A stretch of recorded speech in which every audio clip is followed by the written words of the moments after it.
Let's consider some of the other deductions available.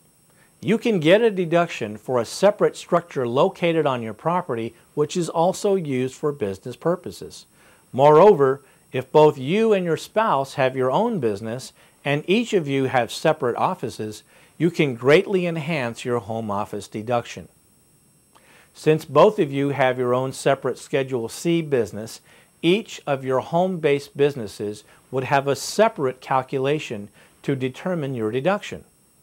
Now, you can deduct up to $108,000 in business furniture and equipment for your home-based business in 2007. That's over 400% higher than the previous limit of only $25,000. Pretty nice. Now that includes things like computers, desks, lamps, sofas, chairs, and fixtures. Now the deduction can't exceed the total amount of taxable income for the year, and your deduction is limited to business use if it's less than 100%. You can also deduct previously owned property.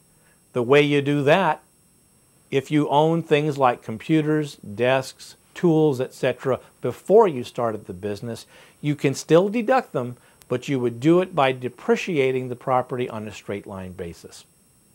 So you can still take the tax deduction. It's just done over time and not done all at once. It's also nice to know that you can deduct a portion of your rent or even deduct the business portion of your mortgage interest as a home-based business expense. Finally, you can also claim an income tax deduction for the business portion of your real estate taxes as a business expense.